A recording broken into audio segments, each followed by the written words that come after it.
नमस्कार, आदाब, सत श्री अकाल, जय भीम, जोहार। मेरा नाम है नवीन कुमार। क्या आरजेडी के सभी चुने हुए विधायक सामूहिक इस्तीफा देने की तैयारी कर रहे हैं? बिहार को लेकर भारत की राजनीति में ही कानाफूसी तेज है। अगर ऐसा हुआ तो यह भारत के इतिहास में पहली बार होगा। हालांकि महाराष्ट्र विधानसभा चुनाव 2024 के नतीजों के बाद विपक्षी महाविकास अघाड़ी ने भी विधानसभा के विशेष सत्र के दौरान शपथ का बहिष्कार किया था। कांग्रेस, शिवसेना, यूबीटी और एनसीपी एसपी के विधायकों ने ईवीएम में धांधली का आरोप लगाते हुए 7 दिसंबर 2024 को विशेष सत्र के पहले दिन शपथ लेने से इनकार कर दिया था। सभी विधायक सदन से बाहर निकल आए थे और ईवीएम के खिलाफ जमकर प्रदर्शन किया था, लेकिन अगले ही दिन सभी विपक्षी विधायकों ने शपथ ले भी ली थी। ऐसे में अगर आरजेडी के 25 विधायक शपथ लेने से इनकार कर देते हैं तो कांग्रेस समेत महागठबंधन के दूसरे 10 विधायकों पर भी इसका दबाव बन जाएगा। और अगर विधानसभा में विपक्ष की कुर्सियां खाली रह गईं तो भारत ही नहीं, पूरी दुनिया के सामने चुनाव आयोग की विश्वसनीयता की पोल खुल जाएगी। चलिए जरा इसके मानी को समझते हैं। बिहार विधानसभा चुनाव 2025 के नतीजों ने राजनीतिक हलचल मचा दी है। यह हार महागठबंधन के लिए बड़ा झटका है। विपक्ष अब सुप्रीम कोर्ट जाने की तैयारी में है।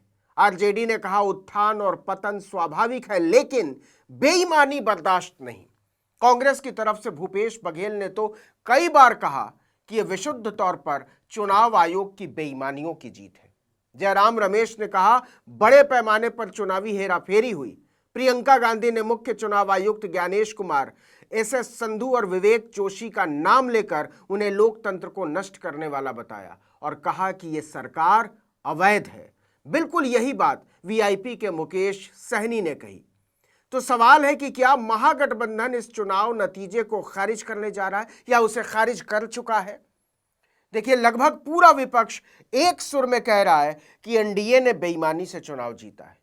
यह बेईमानी यहां तक गई कि वोटिंग के बाद 3 लाख वोटरों की संख्या बढ़ा दी और जब चोरी पकड़ी गई तो एक चालू सा बयान दे दिया कि हां, एसआईआर के बाद 3 लाख वोट बढ़ गए थे। क्या बड़ी बात हो। बिहार के नतीजों को बिहार की विपक्षी पार्टियां ही नहीं, बंगाल से लेकर कश्मीर और केरल, कर्नाटक तक में बीजेपी के खिलाफ खड़ी पार्टियां अविश्वसनीय और अस्वीकार्य बता रही हैं। यहां से सवाल खड़ा होता है कि क्या बिहार चुनाव के नतीजों के इर्द गिर्द भारतीय लोकतंत्र में चुनावी विश्वसनीयता और अस्मिता को लेकर कोई ज्वालामुखी फटने वाला है? इस सवाल का जवाब राजनीतिक पार्टियां ही दे सकती हैं, लेकिन यह बात सच है कि एक बहुत बड़ा लोकतांत्रिक भूचाल बिहार के गर्भ में पल रहा है और बीजेपी से लेकर चुनाव आयोग तक को यह बात पता है कि जिस दिन यह भूचाल सतह पर आया वो पूरे देश को हिला कर रख देगा। बीजेपी का स्ट्राइक रेट 90% रहा है। 100% भी हो सकता था और इस पर भी हैरानी नहीं होती। हम क्यों कह रहे हैं कि बिहार चुनाव के नतीजों में भूडोल के बीज छिपे हैं? अगर दुनिया का इतिहास देखें तो तमाम तानाशाहों ने लोकप्रियता का यही विराट पैमाना जनता के सामने रखा, जिसे मीडिया ने जोर शोर से उछाला। उत्तर कोरिया में किम जोंग 99% वोट के साथ सत्ता में है। उसकी पार्टी का नाम वर्कर्स पार्टी है और वो दावा करता है कि उसने बाकायदा लोकतांत्रिक तरीके से चुनाव जीता है। इराक में सद्दाम हुसैन 90% से ज्यादा वोट पाने का दावा करता रहा और 24 साल तक सत्ता में रहा। लटकाए जाने से पहले उसने 100% वोट हासिल करने का दावा किया था। तुर्कमेनिस्तान में 97% पोलिंग का दावा किया गया और इसमें से 73% वोट बेर्दी मोहम्मदोव को हासिल हुए। एक और राष्ट्रपति बशर अल असद भी 90% से ज्यादा वोट हासिल करके 24 साल तक सीरिया की सत्ता पर काबिज रहा। पिछले साल वो रूस भाग गया। तो विश्व इतिहास इशारा करता है कि 90% से ज्यादा स्ट्राइक रेट या वोट शेयर या मतदान का मतलब होता है सत्ता निरंकुश हो चुकी है। और इसके बाद दुनिया में क्या हुआ है कहने की जरूरत नहीं है। इसीलिए जब बिहार के चुनाव नतीजे को आरजेडी जैसी पार्टियां आधिकारिक तौर पर खारिज करने लगती हैं, कांग्रेस जैसी पार्टी चुनाव आयोग की बेईमानी बताने लगती हैं, तो इससे उठने वाले सवाल और उन सवालों से निकलने वाले संदेश बहुत बड़े हो जाते हैं। विपक्ष साफ कह रहा है कि ये लोकतंत्र की नहीं, चुनाव आयोग की जीत है। नाम लेकर कह रहा है कि chief election commissioner Gyanesh Kumar की जीत है, उन्हें बधाई।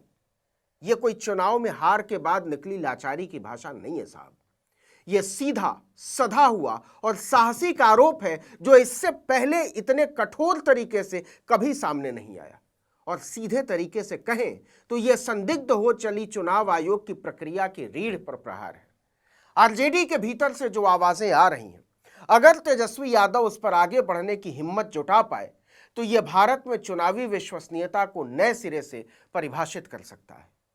क्योंकि यह लड़ाई सीटों की है ही नहीं, यह लड़ाई सिस्टम की है। पहली बार विपक्ष खुलेआम कह रहा है कि यह चुनाव था ही नहीं, यह तो जनादेश की संस्थागत लूट है। चुनाव को विश्वसनीय बनाने की पूरी प्रक्रिया को ही तहस नहस कर डाला गया है। एनडीए को 243 में से मिली 202 सीटें कोई चमत्कार नहीं, लोकतंत्र पर किया गया अत्याचार है। अगर आरजेडी के विधायक चुनाव आयोग की कारस्तानियों पर अडिग रहते हैं और शपथ लेने से इनकार कर देते हैं तो यह वोट चोरी के खिलाफ पहला वैधानिक लोकतांत्रिक राजनीतिक विद्रोह होगा। चुनाव आयोग की जवाबदेही पर उठा एक ऐसा सवाल जो नरेंद्र मोदी की अराजकताओं को उधेड़ कर रख देगा। सवाल है कि क्या तेजस्वी यादव और राहुल गांधी इतनी हिम्मत जुटा पाएंगे? वैसे भी खोने के लिए उनके पास कुछ खास है नहीं। याद रखिए, अगर वो हिम्मत जुटा पाए तो सुप्रीम कोर्ट की भी नींद टूटेगी, संसद में भी इस पर बहस होगी और सड़कें जनतंत्र के नारों से गूंज उठेगी। यह बात इसलिए बहुत बड़ी हो जाएगी क्योंकि यह गूंज बिहार तक सीमित हरगिज नहीं रहेगी। 2029 तक जिन जिन राज्यों में चुनाव होने हैं उन सब राज्यों में रंग और ढंग बदल जाएगा। आप शायद इस बात को पढ़ नहीं पा रहे हैं कि चुनाव जरूर खत्म हो गया है, लेकिन राजनीति खत्म नहीं हुई है, वो तो अब शुरू हुई है। और इस राजनीति ने अगर अंजाम की ठान ली, जिद पकड़ ली तो मोदी सरकार को हिला कर रख देगी।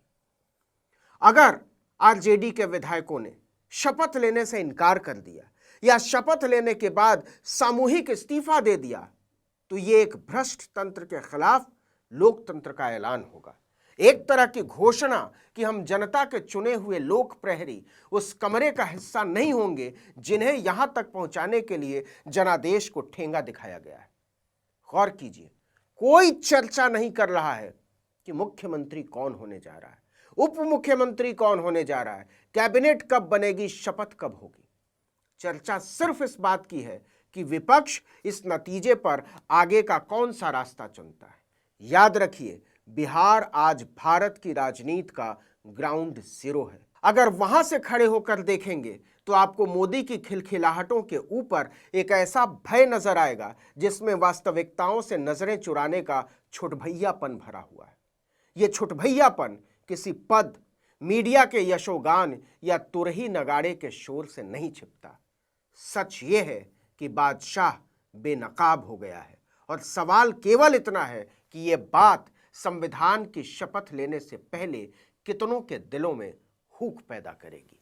इस वीडियो में इतना ही, लेकिन अगर आपने आर्टिकल 19 इंडिया को अब तक सब्सक्राइब नहीं किया है तो फौरन कर दीजिए, बेल आइकॉन दबाइए, घंटी जैसी आकृति लाइक कीजिए और कमेंट करके बताइए हमारा वीडियो आपको कैसा लगा। हमारा ट्विटर हैंडल है आर्टिकल 19_इंडिया और मेरा ट्विटर हैंडल है नवीन जर्नलिस्ट। नमस्कार।